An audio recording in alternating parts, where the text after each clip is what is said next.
ak samay jën comme ni ngeen ko bëggee yàgg naa ci léegi da ngay lakk jën yore sa restaurant. yàgg naa ci de da nga aay sax.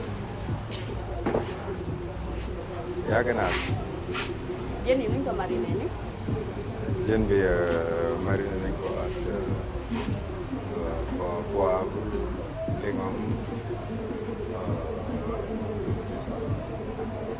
moutarde tuuti vinaigrette donc am na beneen astuce mooy bi nga xam ne tey moo koy permettre du coller ci grillage bi nga xam ne nga lakk jën bi nickel tourné ko saa yu la neexee te du coller benn pootu deñ nuyoo naa ko sax daal. waaw saf na lool waaye leen ba ngeen dégusté ko di ngeen xam léegi Cœur de Lion daal lii mooy activité non waaw activité de vacances ah donc parce que depuis 2012 donc dama avant nga bàyyi lamb ji. avant may bàyyi làmb donc chaque année bu été bi jeexee donc pratiquement daaw ñu def dara donc man dama doon préparé wu toujours ne léegi été bi du ma def dara te ñu ngi géej chaque jour donc pourquoi pas am benn activité de vacances boo xam ne dina la permettre nga nekk ci ay activités dina la permettre nga jege géej gi dina permettre ngay mën a entraîner ba pare nga mën a liggéeyaale parce que tamit après carrière tamit liggéey moo ci topp lu mu mën a doon ah y a pas de son métier. donc voilà donc depuis 2012 donc chaque année dama gis ni donc dama tegoon benn concept 2012 donc boole kook ay concours. ay concours. voilà boole kook ay concours rap concours fecc xam nga ay mbapat beach def ay langa buru yi donc ma gisoon ni gars yi ils sont aimés donc affaire bi am réussite mu neex xam nga chaque année nag donc ça m'a permis chaque année donc bu làmb tëjee wala saison tëj donc man am naa suma activité de vacances mooy ñëw au bord de la mer defar ay grillades di jaay ay fruits de mer donc ça te permet d'avoir une source de revenu aussi donc maa ngi ay 5-6 activités mais bii bokk na ci yi ma gën a neex parce que été bi donc ñëpp géej lañ jëm donc bu la fekkee ci buntu géej gi nag day gën a neex donc dina la permettre nga tu te rends utile ah di nga am wér-gu-yaram di nga liggéey et puis di nga bégal sa xol bégal xolu nit ñi donc. mu mel ne aussi da nga am ay employés aussi fii. waaw y a 6 personnes yu fi nekk donc vraiment ay jeunes yu dynamique am na ñaar ñu manqué mooy ñaari soxna yoo xam ne vraiment ñoo fi nekk ñooy gérer lépp mais le maximum ñi ngi fi donc maak ñoom ñooy ànd di dóor waar comme ni ñu koy waxatee parce que lépp loo gis ci àdduna ci liggéey lay commencé donc liggéey la boo xam ne 3 mois lay durer donc après 3 mois yi dañuy dem defi leneen donc ñoom ñu fi nekk ñëpp am nañ ay activité ñii ay fonctionnaire lañ am naa fi koo xam ne agent DSD la am naa fi keneen koo xam ne tamit étudiant la bu door a pare ak koo xam ne da doon liggéey pare donc ñoom ñëpp ñu ngi fi ñu ànd di dóor waar donc tamit ñu gis ci seen bopp ñu gis ci suñu bopp tamit ñekk ay boy jeunes yu ma jege yu ma déggal vraiment même bu ma fi nekkul sax dañuy assurer nice donc voilà quoi on forme une équipe. d'accord mais affaire bi est-ce que am na xaalis. waaw sant yàlla ah sant yàlla parce que tamit nit ki moom looy liggéey ba am ci ñoo ciy àndal di liggéey te ñëpp di si gis seen bopp rek sant yàlla la xaalis moom c'est trop dire quoi mais c'est juste que voilà. d'accord mais gis nañ ne fii mbër yu mag dañuy ñëw fii. waaw mbër yëpp a ngi fii ñëw mbër yëpp a ngi fii ñëw. mbër yëpp. comme kan ak kan limal ñu. non du ma la limal su ma la nee mbër yëpp mooy mbër yëpp a ngi fii ñëw. mbër yëpp a ngi fii ñëw koo xalaat rek mi ngi fii ñëw du ma limtiru kenn mais ñëpp a ngi fii ñëw parce que bu ñii ñi ngi ñëw at seen i jabar ñu ngi fiy toog parce que jotaay la léegi fréquentation la. donc bu heure bi jotee rek ñun ñëpp dañ fiy daje. donc ñoom tamit ñu siy jàpp bu baax maa ngi gërëm mbër yi bu baax a baax parce que mënoon naa def lii ñu nekk ci yeneen mais vraiment ñi nga xam ne maa ak ñoom a bokk làmb ah ñi nga xam ne bëri na ak ñoom ñi nga xam ne bëreewu ma ak ñoom wax dëgg yàlla ñëpp a ngi fii ñëw di si jàpp ñëpp ku dégg ni Balla Diouf a ngi ci lii rek mbër yëpp ñëw nañ fi ñëpp ci kaw ba ci suuf ñëpp fi ñëw te ñëpp dugal nañ fi seen xaalis mooy wane ni tey suñu nit ci lu mu nekk dañ ko ciy fekk tey mi ngi mel ni tey léegi làmb mbër yi am nañ beneen philosophie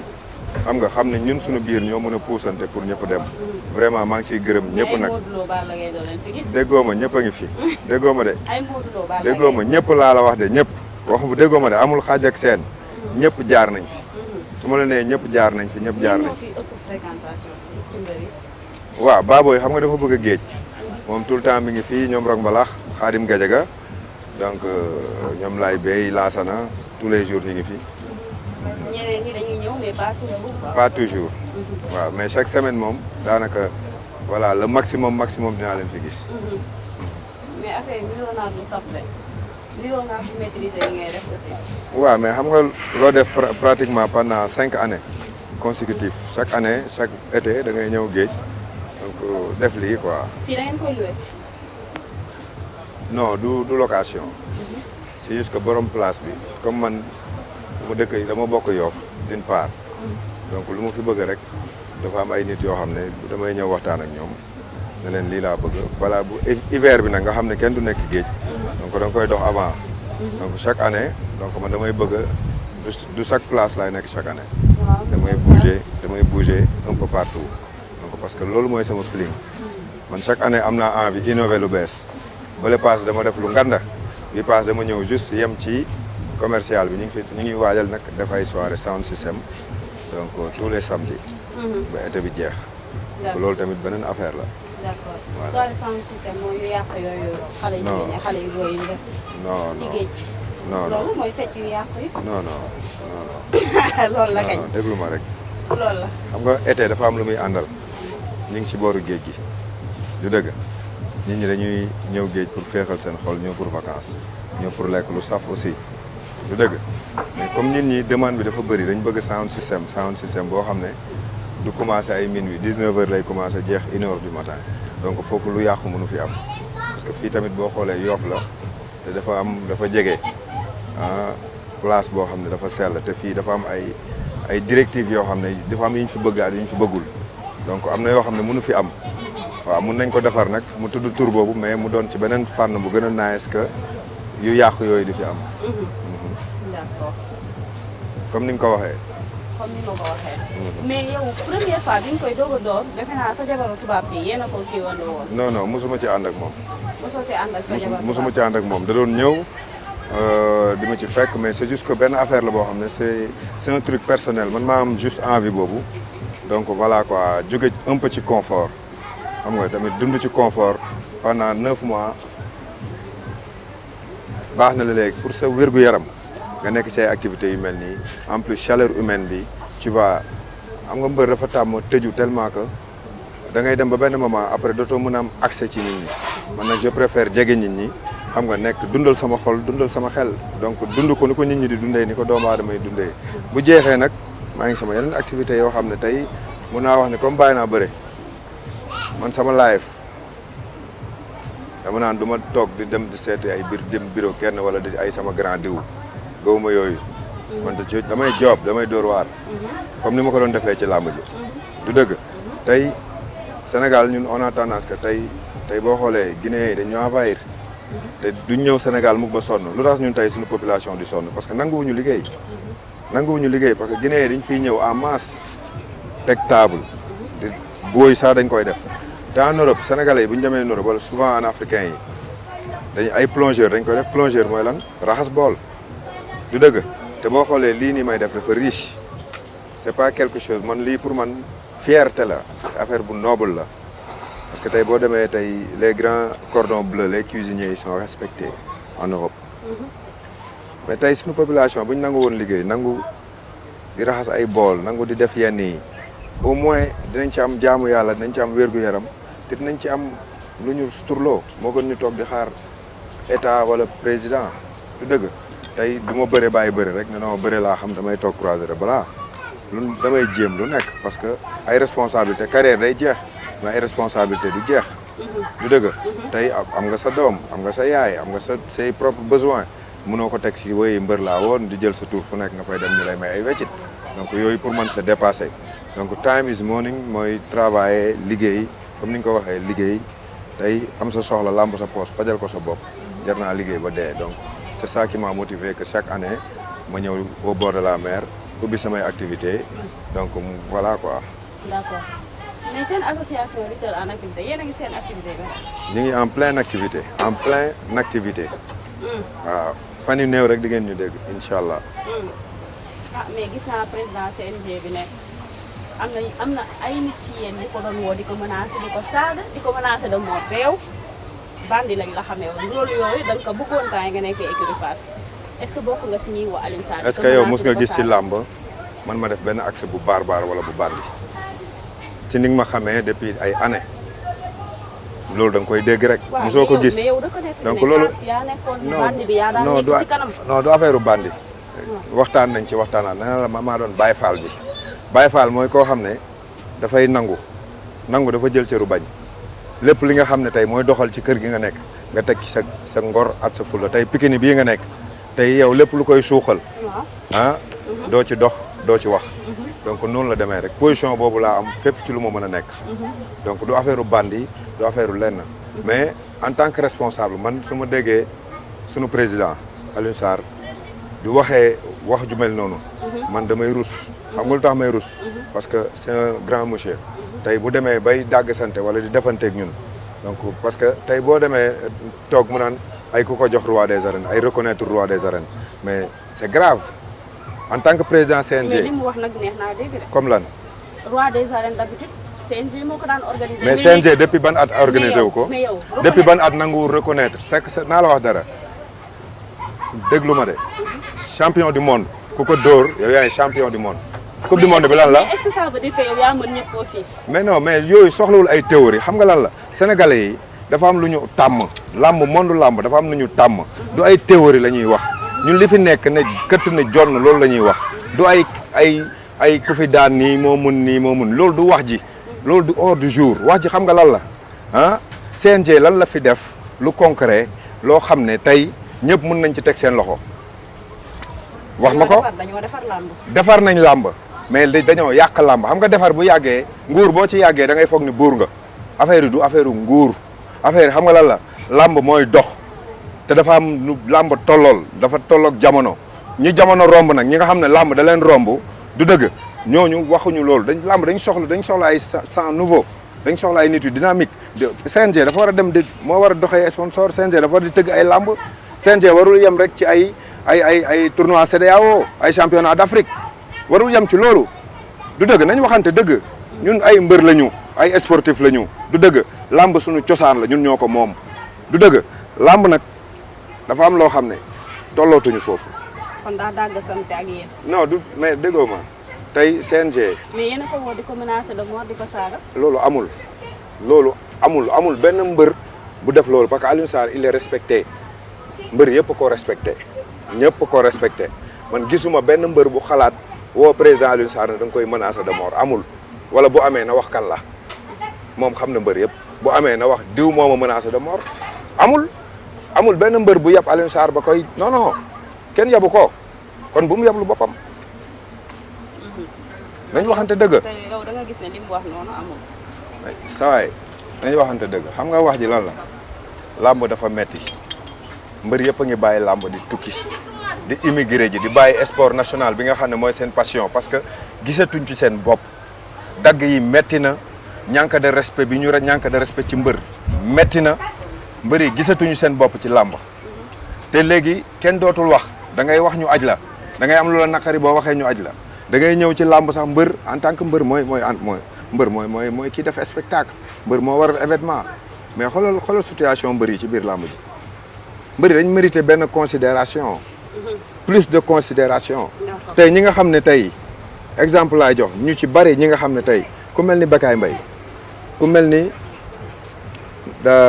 ay exemple yoo laa lay citer ci làmb Alaaji Moustapha Ndiaye Tafa Ndiaye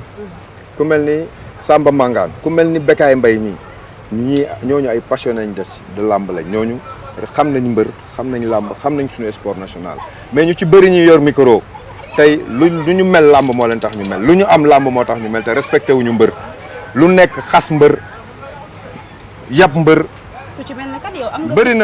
bëri na man li ma la wax dafa leer. mais am nga fit tuddal tur. du question de fit wala ragal nit junj doy na borom xel te li may wax xam nga ko. ci ñi animé làmb ji. ñi yore micro yi kan ngay waxal Lamine Samba Malick Thiandoum wala kan man tuddal tur kay ma wax.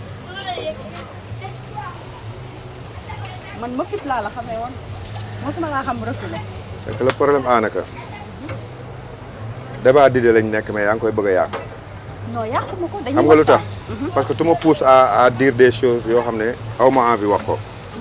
c'est que dama bëgg ñu waxtaan ci idée bu fekkee ni waaw da nga ne da nga ne animateur yoo xamante ne da ngaa seppi Bécaye Mbaye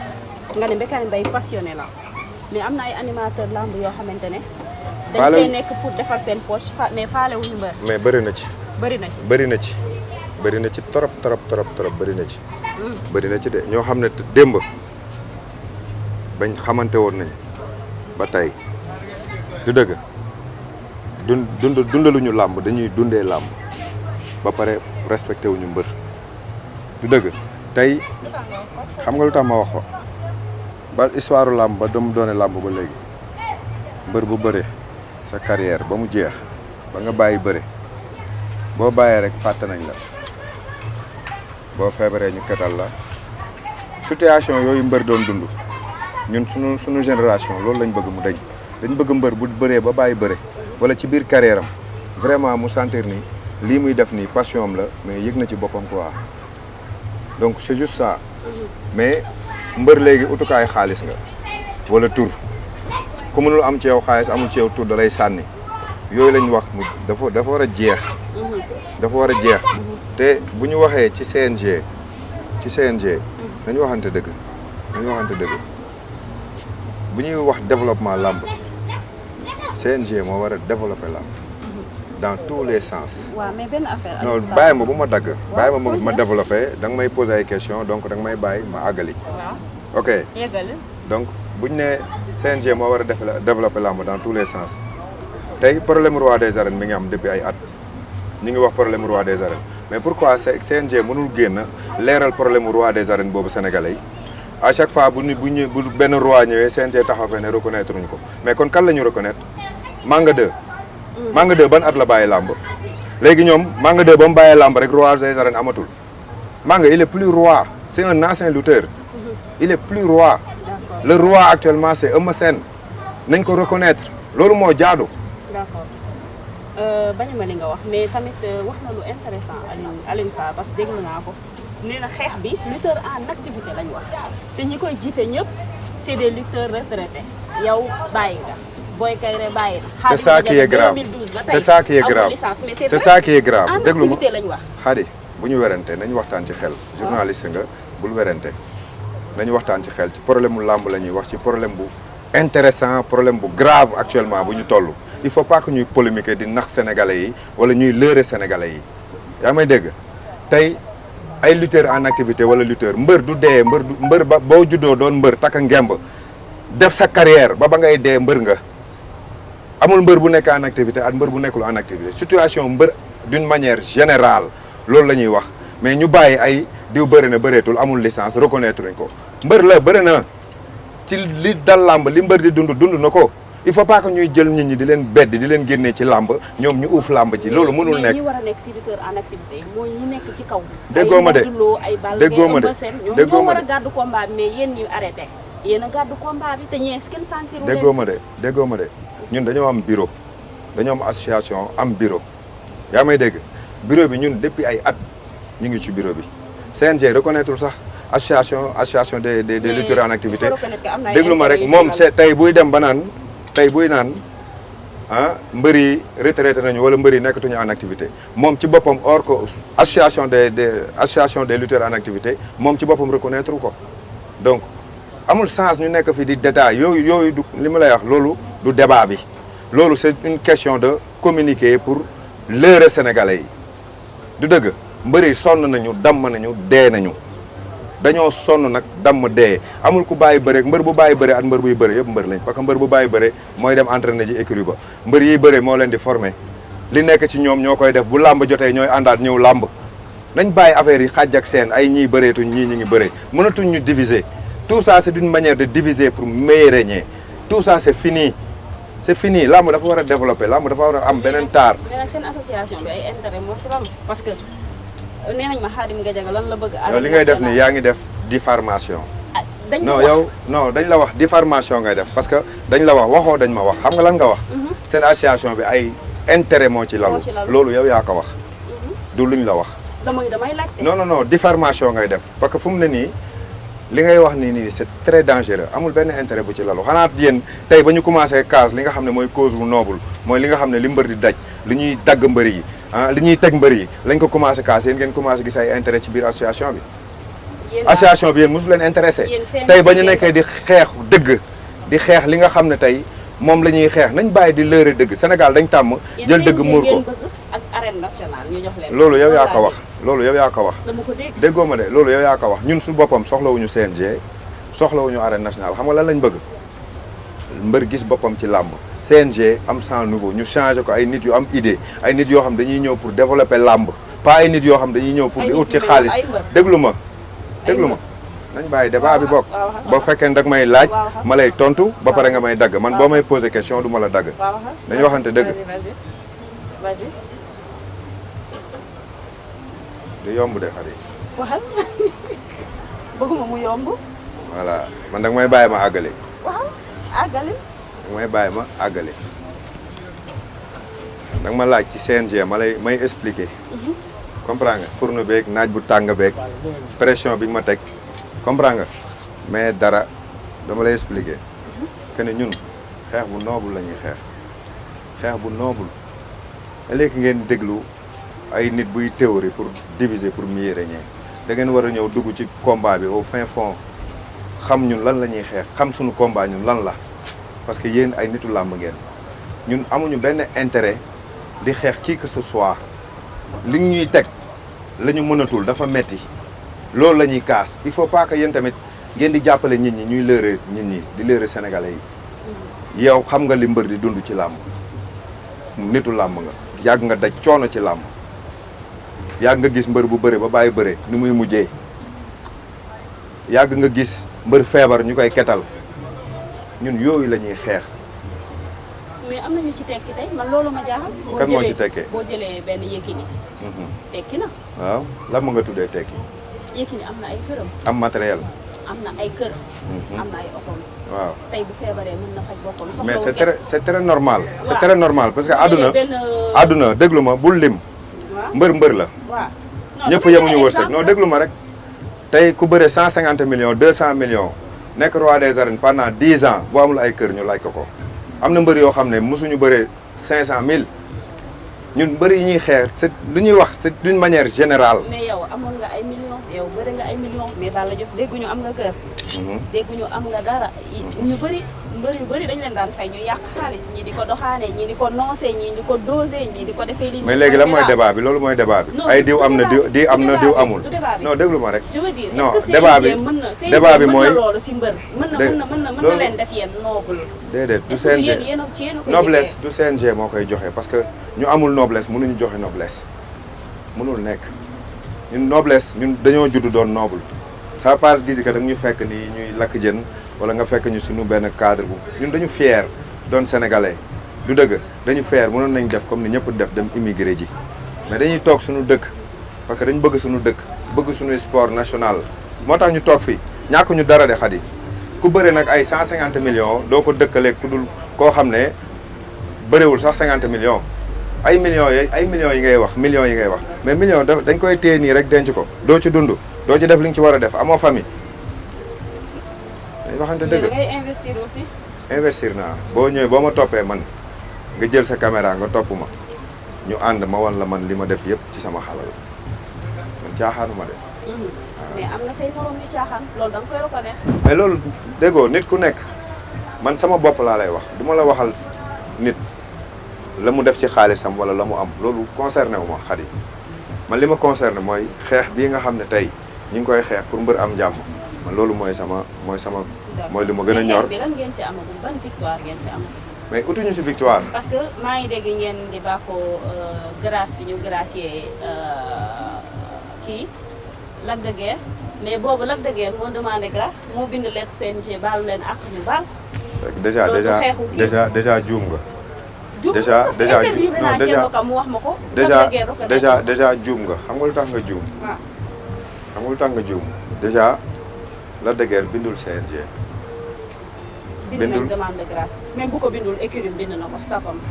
dégg maa déglu. waaw maa ngi koy déglu. bu fekkee ni nit ki da nga koy laaj ba pare doo ko bàyyi mu tontu la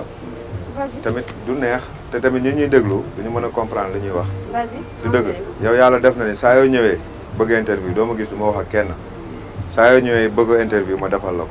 et pourtant souvent dinaa ci am lu ma neex wala du ma ci am lu ma neex et damay positiver. waaw donc noonu laa mel du dëgg. expliquer waaw Lac de Guiers bi. Lac de Guiers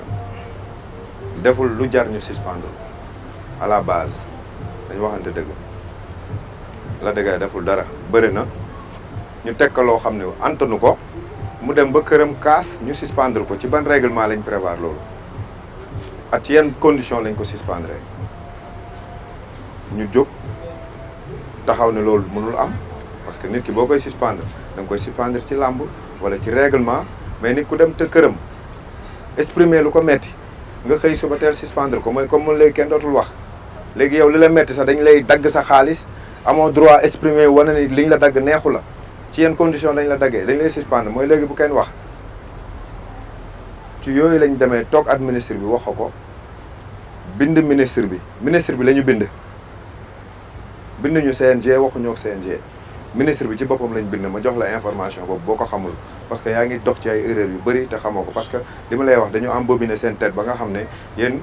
benn philosophe bu toog théorie leen yooyu ngeen gën a jàpp que li nit ki di dund coono bu nit ki di dund wala réalité yi donc amul sens. ok c'est ministre bi ngeen bind après mu lever suspension. mais noonu la demee mais à part victoire boobu ban victoire ngeen loolu du victoire loolu c'est le début du commencement. du victoire parce que changement lañ bëgg làmb dañ bëgg a gis yow Khady Faye boo ñëwatee làmb ñu bañ la tuur saafara wala bañ jëla bëmax muy ñëpp nag làmb d'une manière générale règlement yi yëpp la ñu war a changer teg fi ay nit yu compétent wax ñu teg fi ay mbër de parce que day mel ni sax dañ naan puusal ñu toog nañ tànn ay nit yu compétent yi nga xam ne tey làmb moo leen ñor amatuñu beneen liggéey activité boo xam ne leneen lu dul làmb pour développer suñu sport national loolu moo leen ñor am ay idée di dox di seeti sponsors yi di waxtaan ak ñoom di leen di teg ay concept di ci ànd ak sponsors yi pour développer làmb mais mu génn sax Sénégal dem fu nekk nañ waxante dëgg xoolal combat Bombardier yow nga ne reconnaître au Bombardier comme roi des arènes combat Bombardier Brooke Balboa amoon na fi ay avantages yu bëri yu amoon yu bëree moom moo taxaw ne du ñu nangu nit koo xam ne musul bëre ñëw di bëre ak sunu roi des arènes kon moom lu tax mu ne sunu roi des arènes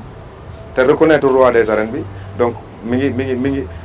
ngi wax di tontuwaat boppam yàq loolu xoola avantage yi ci naroon am yëpp ci combat ba mu yàq loolu gisewuñu noonu ñun. d'accord léegi pour jeexal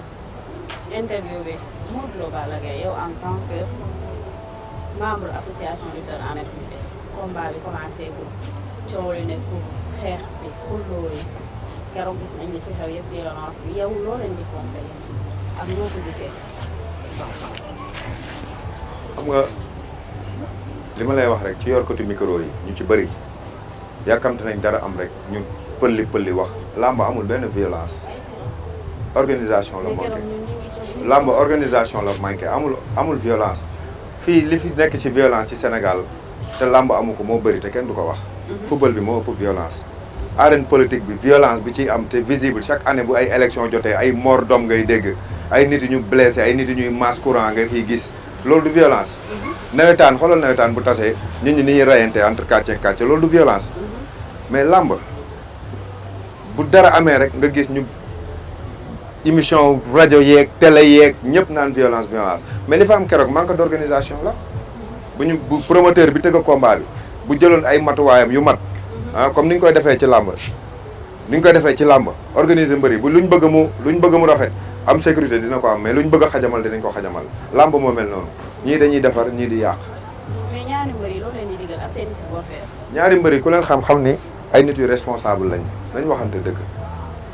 ay nit yu responsable lañ ñaari mbëri duñ ñëw ba ci ay signature contrat di fa def naka sudul noonu donc am na ay nit yoo xam ne nag ñoo topp mbër yi mun nañ sax bañ a nekk ay supporters mun nañ fa ñëw at seen i intention wala ñëw at seen i doo comprendre léegi yooyu yëpp ñu jël ko teg ko ci kaw mbër yi mais loolu naka lañ ko mën a defee mbër mi ñëw toog sol yéreem toog ne yow koo xam ne da ngay foo la neex dégg signature contrat jël sa oto wala jël sa car wala ñëw assister lu fa am ñu ne léegi supporteru mbër yi bëri la ñu violent amul benn mbër bu violent nañ waxante dëgg Khady xew xam nga mbër yëpp amul ci seen naar mi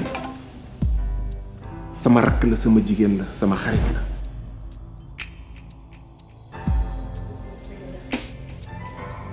ma bëgg ngeen jàppal ma ko bu baax a baax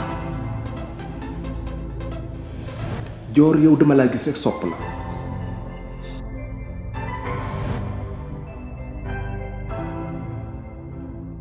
bëgg koo may sama doom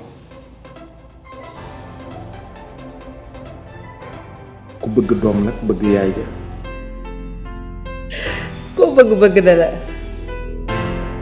bët lu mu wax dëgg la te ay mag nag dañuy waxtaan ci bët xol amul bët waaye day gisee xale yi buñ nelawee mag ñi dinañ waxtaan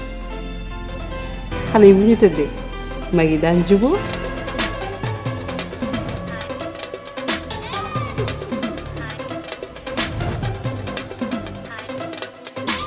naar mi moo jur yaama doon sama xarit